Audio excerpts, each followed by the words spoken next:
네, 동네 사람들이 들려주는 책과 음악 이야기 용정동 책방 순서네요. 책 읽어주는 의사 정우주 원장 나오셨습니다. 원장님 어서 오세요. 안녕하세요. 지난번 나오셨을 때보다 이 봄 기운이 한결 더 예, 가까워졌네요. 그래요. 좀 날씨도 따뜻하고 좀 마음도 약간 설레는 것 같습니다. 네, 예. 마음이 설레세요? 네, 아직은 봄이 되면. 네네네, 네. 아직은요. 예. 자, 오늘 가져오신 책 제목이 재밌네요. 아무튼 반려병? 네, 네. 이 책은 이제 아무튼 반려병이라는 이름을 담고 있는데 반려병이라는 말도 낯설겠지만 앞에 아무튼이라고 붙은 게 좀 낯서실 수 있는데 네. 아무튼 시리즈가 있습니다. 뭐 아무튼 헬스, 뭐 아무튼 잡지, 아무튼 스릴러 뭐 등등 해서 내가 좋아하는 취미나 내가 만들어가는 세계들에 대해서 한 가지 소재나 주제를 정해놓고 쓴 책들을 이렇게 계속 발행하는 시리즈인데요. 네. 요 책은 반려병, 그러니까 이 잔병 치레를 하는 작가가 나와 함께 살아가는 병에 대해서 쓴 음. 책입니다. 아니 근데 왜 아무튼이에요? 모르겠습니다. 이제 그 나는 아무튼 누가 네. 뭐라든 이게 좋다. 뭐 그래서 좀 네. 붙인 것 아, 같습니다. 묻지도 따지지도 말고. 네. 네네네. 네. 알겠습니다. 그중에 이제 아무튼 반려병 오늘 네. 이야기 나눠봐야 될 텐데, 근데 병이 반려라니까 이 선뜻 와닿지는 않네요. 예, 이 이제 작가는 강일암님이라는 분인데 평범한 이제 직장인이고 여성인데 이분이 이제 국문과에 나와서 뭐 카피라이터, 기획자 뭐 이렇게 쭉 일해왔던 분인데요. 이분은 병을 늘 안고 사는, 그러니까 그게 큰 병은 아니지만 잔병치레가 많으신 분. 잔병치레가 많은 네. 분. 이분 표현으로는 내 친구 골고리와 함께 살아가는. 예예. 그래서 이게 이제 결국에 내가 떼어내고 싶었지만 결국 떼어낼 수 없다라는 걸 알게 되고 이 병을 나를 길들여 왔고 나를 선택해 왔던, 나를 만들어 온 이 병을 나는 이제 반려병이라고 네. 부르겠다라고 하는 것이죠. 떨쳐버릴 수 없다면 함께 살자. 그렇죠. 예예예예예. 네. 16년 차 직장인으로서 겪는 이제 잔병치레에 대한 그런 사례들을 좀 이야기를 하고 있는 것 같은데, 저자의 잔병치레 역사의 시작은 첫 직장이라고요? 네. 예, 저자는 본인이 직장 생활을 시작하기 전에는 꽤나 건강했다라고 음. 이야기합니다. 그런데 저자의 병치레 역사가 직장 생활로부터 시작이 되는데요.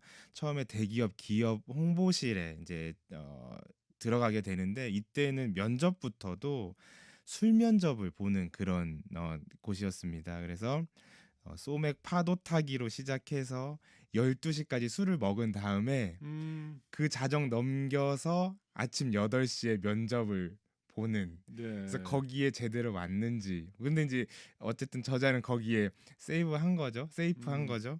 그래서 합격을 했는데 워낙 그 이후에도 회식이 많았고 그러다 보니까 위통증, 어지럼증, 두통 이런 것들이 늘 항상 자기에게 달고 살았고 이 회사 캐비넷에는 항상 숙취 해소 음료가 네. 엄청나게 쌓여 있었다고 그래요. 그래서 결국에 어쨌든 너무 힘들고 아파서 첫 직장을 그만두게 됩니다. 음. 아니 16년 차 직장인 이분께서 나이가 어떻게 되시는지는 잘 모르겠지만, 네네. 네. 10여 년 전, 20여 년 전만 해도 그런 문화들이 많이 있었어요, 직장 내에. 아, 예, 예. 아무래도 좀 그랬는 것 네. 같아요. 그래서 요즘이야 뭐 상상할 수 없는 예, 일이지만, 예, 예, 예, 네. 예, 그러면서 시작된 잔병치레. 예. 두 번째 직장에서 또 비슷한 일이 있었어요? 두 번째 직장은 광고 회사로 옮겼는데 네. 다른 복병이 기다리고 있었습니다. 여기는 회식은 많이 안 하는데 야근이 엄청난 음. 직장이었어요. 첫 출근 때부터 9시에 퇴근해 주면서도 너가 지금 제일 빨리 가는 거야. 너는 막내니까 네. 특별히 빨리 보내줄게. 음. 이렇게 하더라는 거죠. 그래서 퇴사할 때까지도 집에서 저녁 먹은 날은 거의 없고 늘 커피, 샐러드, 햄버거, 김밥 이렇게 먹고요. 자정이 넘어서 집에 가서 딱 자려고 누우면 목부터 허리, 손끝까지 안 아픈 곳이 없어서 음. 피곤해서 자야 되는데 피곤해서 아파서 잠을 못 자는 게 반복되고 그러다 보니 맥주로 취기를 얻어서 몸이 좀 무뎌지면 잠들고 이게 반복되다 보니까 결국에 더 몸이 쇠약해져서 두 번째 직장도 결국에는 이제 관두게 된다라는 이야기를 네. 하고 있어요. 예. 아니 9시에 퇴근시키면서 네가 가장 빠른 거다. 네. 그럼 출근 시간이 늦는 거 아닙니까? 그 정도 되면? 네. 예, 그렇진 아니 않았던 것 출근 시간 같아요. 똑같고. 예, 출근 시간 똑같고, 예, 예, 네. 밤샘을 그냥 일상적으로 하는. 예, 예, 네. 예, 예. 근데 사실은 한때 언제였던가요? 선거에서 저녁이 있는 삶이라고 아, 예, 하는 예, 예, 예. 이런 구호를 이제 내걸고 나온 이런 네, 후보가 네. 주목을 받은 적이 있었어요, 우리 사회에서. 맞습니다. 또 네. 그리고 그 선언 이후에 워낙 많은 공감을 얻어서 음. 자꾸 많이 재인용됐었던 것 같기도 하고 네. 지금 워라벨이라고 음. 좀 젊은 세대들이 추구하는 것 또한 좀 그런 맥락이지 않겠나 네. 생각도 해봅니다. 그런 게 많은 사람들의 공감을 받았다는 것은 이처럼 이게 밤샘 네, 근무라든지 네, 야근 이것이 네. 일상화되고 하는 것들이 당연한 것처럼 예, 우리 예, 사회에서 예, 예, 예. 진행되어 왔었다는 거죠. 그때 당시에는 지금도 그런데 사각지대는 있는 것 음. 같지만 조금씩 나아지진 않나 또 네. 생각해 봅니다. 아니 이러다 보면 진짜 병이 안 생길래야 안 생길 수가 없을 것 같아요. 그렇죠. 이제 이어서 찾아오는 병들이 있는데요, 이 작가에게 네. 그 잦은 감기, 음. 그리고 설사를 많이 하게 되는 과민성 장증후군, 또 손발 마디마디 아픈 류마티스성 관절염, 그 다음에 늘 붓거나 빨개지고 가려워지는 전신 두드러기 이런 게 찾아오죠. 네. 지난 시간에 제가 소개해드렸었던 면역의 힘이라는 책에서도 이런 과로나 스트레스들이 이제 몸을 약하게 만들면서 찾아오는 질병들이 이분에게도 다 찾아오게 됩니다. 네. 자, 직장 생활 하시는 분이라면 누구나 한 번쯤은 좀 겪어봤을 법한 이런 이제 이야기인 것 같은데 우리 정우주 선생님은 어떠세요? 예, 네. 저 또한 전공의를 대학병원에서 할 때나 또 개원하고 나서 이런 고비를 한 번씩 겪었었는데 그때 당시에도 이제 지금은 뭐 전공의 특별법이라고 해서 과로하지 않을 수 있는 환경들을 만들어 가고 있는데 어쨌든 저 전공의 할 때도 뭐 때때로 과로할 때가 있었어요. 뭐 그럴 때는 저도 이런 특히 이제 과민성 장증후군 같은 건 거의 달고 지냈었던 것 같고요. 또 한 가지는 이제 개원하고 나서 이제 업무가 또 뭐 과중한 것도 있지만은 뭐 이제 환자분들의 그 통증이 잘 개선되지 않을 때의 어떤 스트레스들 때문에 저는 이제 우울증이 심하게 왔었고 네. 그래서 스스로 약을 처방해서 음. 한동안 좀 복용을 했었습니다. 그런데 이제 이후에도 우울증 증상이 계속돼서 주중에 한 번씩 쉬는 날을 만들어서 휴진을 하고 쉬었고요. 쉬니까 좀 나아졌어요? 비로소 한 6개월 네. 만에 우울증 증상이 그 감정이 조절이 안 되고 굉장히 무기력하고 그런 것들이었거든요. 근데 그게 이제 좀 지금은 많이 개선이 됐습니다. 네. 예. 그러니까 우리가 뭐 흔히들 직업병 뭐 이런 이야기들 많이 해요. 네네네네. 직장에서 생겨난 이제 잔병치레 이런 부분들이 그걸로 직업병이라고 하는 말로 그렇죠. 이야기 되어 왔던 것 같은데 아무튼 누구나 다 좀 겪고 있는 것이면서 이걸 너무나 당연하다라고 생각하는 것 자체가 문제가 아닌가 그렇죠. 이런 생각이 좀 들어요. 자꾸 이런 책들과 이야기들이 나오는 것은 저는 매우 환영할 만한 일이라고 생각하는 것이 그 당연한 것을 당연하지 않게 이제 바라보자고 네. 하는 것 같습니다. 그러니까 그 중에서 또 하나가 이 직장 내에서 그러면 몸이 아프면 아프다고 말할 수 있어야 되잖아요. 네, 맞습니다. 근데 그 말을 할 수 없게 만드는 또 문화가 있는 것 같아요. 일을 네. 작년에 이제 그 조한진희라는 분이 그 질병권이라는 이름으로 제안한 부분이 있습니다. 네. 무엇이냐면 이처럼 늘 질병과 함께 공존해야만 하는 사람들이 우리 곁에 적지 않다.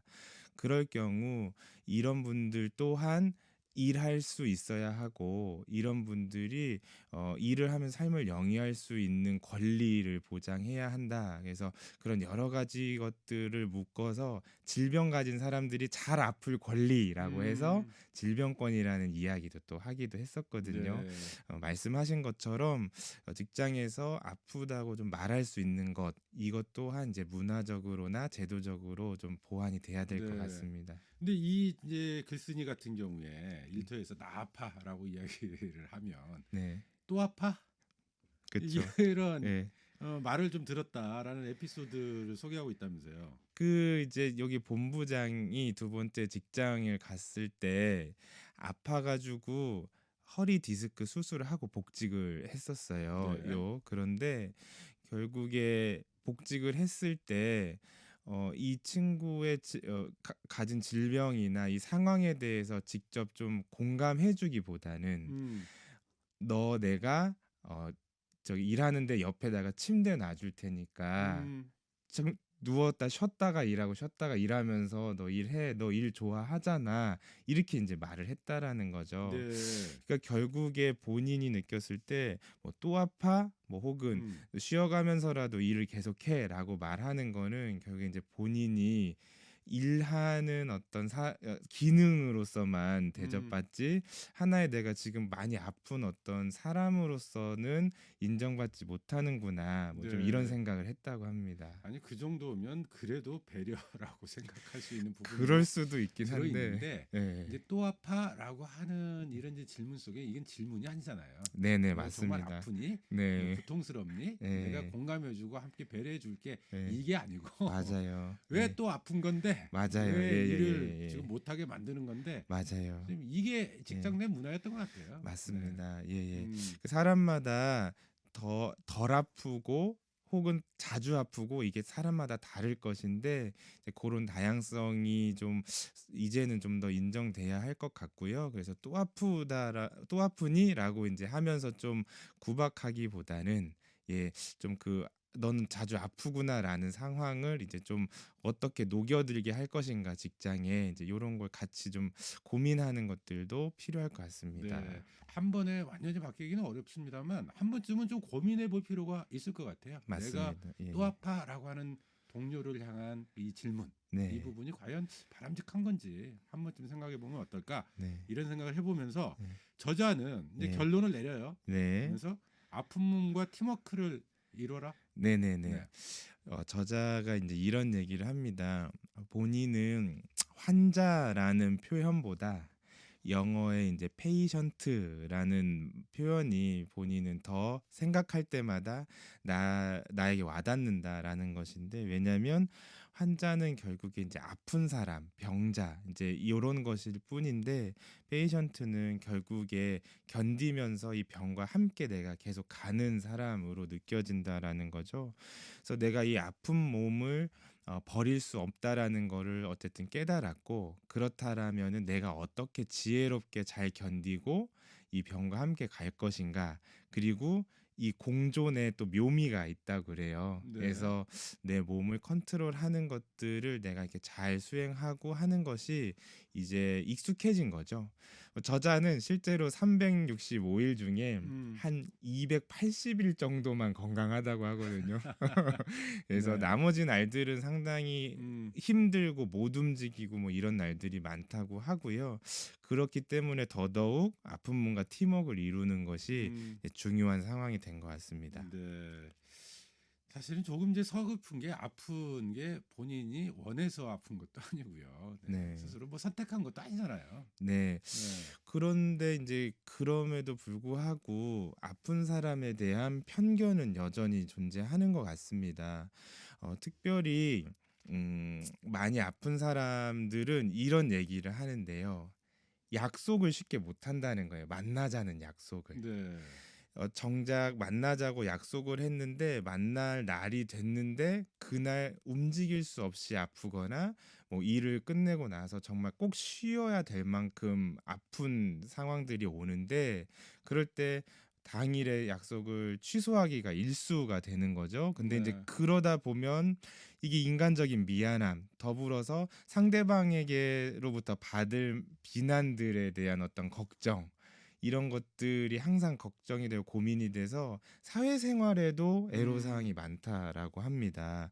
그러니까 우리가 이 자주 아프거나 잔병치레를 많이 하거나 좀 나쁜 표현일 수 있지만 어쨌든 골골거리는 요런 어 경우가 놓여져 있는 사람들에 대해서 어쨌든 이분이 그걸 선택한 삶이 아니기 네. 때문에 저희가 좀 이해해 나가는 과정들, 음. 편견을 버리는 과정은 정말 필요할 것 같아요. 네. 예. 그래서 저자는 공감 이걸 좀 핵심적인 키워드로 예. 제시하는 것 같아요. 네. 맞습니다. 제가 이제 종종 말씀드린 단어이지만은 심퍼시와 엠퍼시를 이 저자도 얘기를 합니다. 그래서 아까 이제 또아파처럼 어 많이 이 저자가 또아파만큼 많이 들은 단어가 네. 나도 아파봤어거든요. 음. 그러니까 이제 이 아프다고 할 때 나도 아파봤어가 두 가지 의미로 그렇죠, 온다 그렇죠. 그래요. 네. 첫 번째는 너 엄살 부리지 마. 음. 나도 아파봤고 나도 아프면서 일해봤어. 누구나 다 아파. 아 누구나 다 네. 아파 이거고요. 다른 하나는 그래 나도 아파봤는데 나도 그래봤는데 네 기분 알겠어. 너 정말 음. 힘들지 이제 이 두 가지고요. 그러니까 첫 번째는 심퍼시라는 건데 이제 그거는 결국에 나 비슷한 경험으로 나 너 이게 머리로 해석하고 있어 이고 음. 엠퍼시는 너 안으로 들어가서 그래 너 진짜 아프구나 나도 통증을 나도 느끼겠어 나도 그런 경험 해봤어인 건데 이 저자에게 있어서 정말 위로해 준 건 이 엠퍼시의 공감이라는 음. 것이죠. 그래서 저자는 우리를 서로 위로해 줄 수 있는 거는 이런 공감이다라고 얘기를 합니다. 네. 아니 그리고 이 아픈 걸 자꾸 이 네가 평소에 생활을 그렇게 잘못해서 이렇게 아픈 거야라고 이렇게 생각하는 경우가 굉장히 많아요. 맞아요. 네. 예예예예. 뭐 하지 말라는 거 하니까 지금 아픈 거 아니야?라고 하는 맞아요. 것들이 이게 그래요. 상당히 좀 많이 퍼져 있어요. 그리 의사로서 좀 어떠세요? 이런 예예예. 이야기들. 그러니까 뭐 그런 좀 상대방을 비난하거나 혹은 스스로 자책하는 경우도 그렇죠, 있고 그렇죠. 내가 뭐 네. 관리를 못해서 그런다고 할 수도 있는데 이는 크게 좀 오해인 것이 여기서도 자주 말씀드렸지만 뭐 유전적 소인이 서로 다 다른 것이고요. 그리고 뭐 약함과 강함이라는 것은 꼭 그런 것들로만 또 기준한다라는 것이 매우 어려운 지점이 있는 거고 더불어서 사회적 영향도 무시할 수 없기 때문에 개인에게 그런 것들을 지적하는 건 좀 무리가 네. 있다고 할 수 있습니다. 자, 이 아무튼 반려병 함께 읽어봤는데 현직 의사로서 좀 이 책 읽으시면서 돌아보게 되는 점들도 있었을 것 같아요. 예, 두 가지인데요. 네, 첫 번째는 이제 같이 직장에서 일하는 저희 직원들 중에 때로는 좀 자주 아픈 분도 계신데 네, 저도 직접 말한 적은 없지만 속으로 또 아파라고 네, 좀 되뇌인 음, 적이 참 많은데 이것을 좀 많이 좀 반성했고요.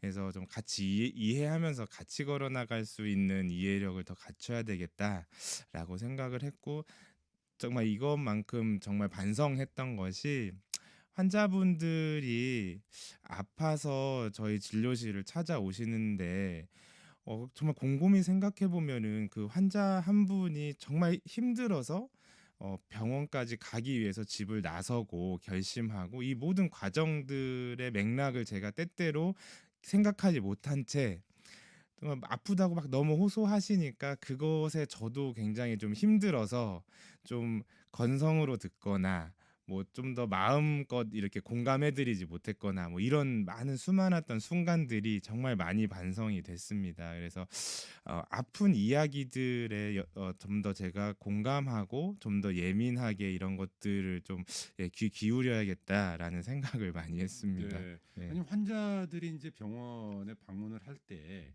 그러니까 그런 이야기들을 좀 이렇게 터놓고 이야기할 수 있으면 훨씬 좋을 텐데 네네. 사실 좀 우리가 병원 가서 그런 이야기까지 하는 것을 기대하기는 좀 어렵잖아요. 그게 이제 네. 아무래도 짧은 진료 시간 음. 탓도 있겠죠. 그리고 이제 아무래도 좀 사회적으로 의사라는 집단에 대해 신뢰가 좀 무너진 부분도 네. 아무래도 있을 것이고요. 그럼에도 불구하고 또 어쨌든 지역의 작은 동네 병원들에서는 그 이상의 관계들을 잘 구축하고 정말로 가까운 관계로 또 터놓을 수 있는 관계로 해나가시는 분들도 많이 계십니다. 저도 그런 분들을 보면서 좀 본받아야 되겠고요. 어쨌든 이런 한계가 있더라도 좀 앞으로 좋아지는 게 중요할 것 같아요. 왜냐하면 이 저자가 본인이 만났던 치료자 중에 제일 좋았던 치료자 한 명을 딱 꼽거든요. 네. 나머지 치료자는 전부 불만만 음. 써놨는데 딱 한 명 꼽았는데 그게 맹인 안마사였습니다. 네. 근데 이분만이 시각장애인 안마사였는데 이분만이 인간적으로 이 병을 내가 같이 고민해주는 파트너가 되어줬다고 해요. 그래서 그 이야기에서도 저는 굉장히 많은 좀 생각들을 했습니다. 알겠습니다. 오늘의 네. 한 문장으로 마무리해 볼까요? 네. 이 힘든 계절을 견디는 방법은 수많은 나와 내가 하나의 큰 몸이라는 것을 겸허하고 진지하게 받아들이는 것이라고 생각한다. 네. 용정동 책방 책 읽어주는 의사 정우주 원장과 함께 아무튼 반려병 함께 읽어봤습니다. 오늘 말씀 고맙습니다. 감사합니다. 네, 이 방송 들으시면서 공감하시는 분들 참 많으셨을 것 같아요. 지치고 힘들고 아픈 분들 모두에게 하림의 위로 띄워드리면서 저도 인사드리죠. 여러분 고맙습니다.